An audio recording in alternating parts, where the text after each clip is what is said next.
All right, so in today's video, we go over a master bathroom renovation that we did.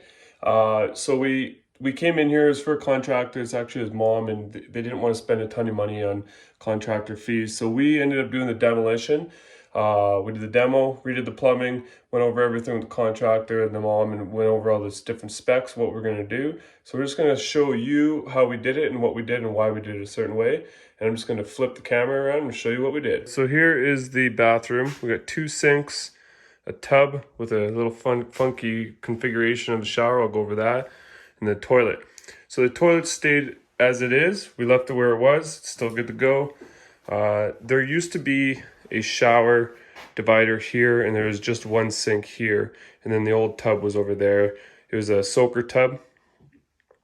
So we ripped the shower wall out. We took the shower out. She wanted to have 2 vanity sinks.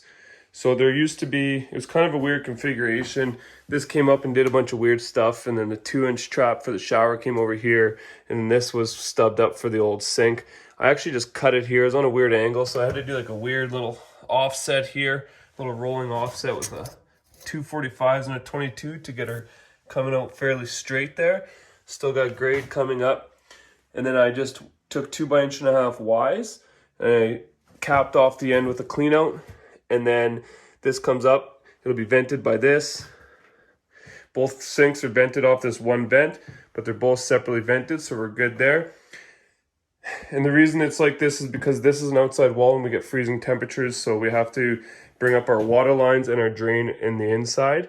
And normally I don't like doing this where I tape them together, but because of the way the vanity is designed, it has like there's shelves in there, so we only have this one little channel to bring our stuff in.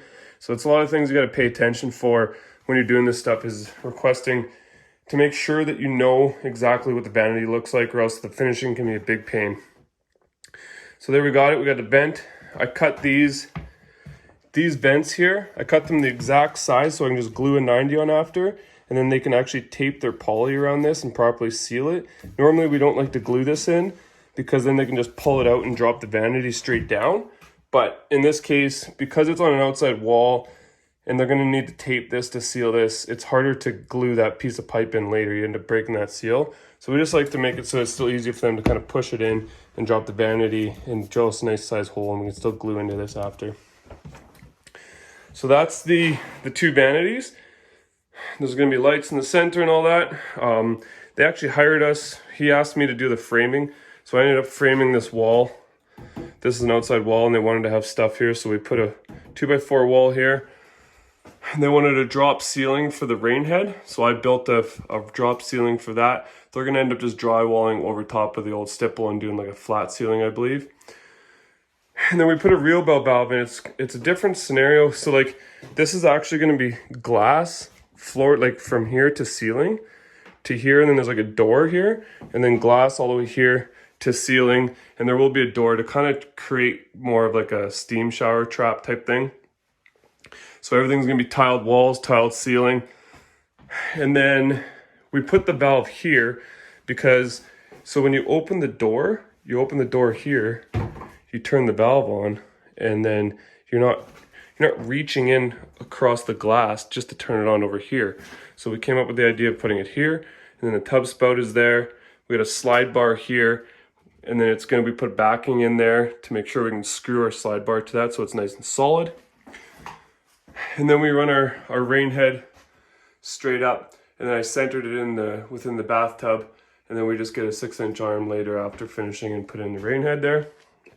This is a real bell. It's a 3-way diverter, so you'll be able to do 2 at the same time. The tub will only ever go by itself, but you could do like this is to the slide bar, sorry, and this is to the rain head. You could do those individually or at the same time, which is really nice to have. And this tub was finished on 2 sides. So it's kind of like a freestanding tub style. We could have used a freestanding tub drain. We didn't end up doing that, but it was, it was just as easy just to kind of glue it in and do it like a normal tub. And then, yeah, they're going to have nice tiled walls there, and it's going to look real slick. All right, thanks for watching. That's one of our master bathroom renovations. It's kind of fun sometimes getting to do the demo and the framing. Then you're not having to ask questions and whatnot. You just get the job done. If you guys have any questions about how we did this, or maybe have some better ideas of how I could have done it, please let me know. And don't forget to smash that subscribe button. We'll see you on the next one.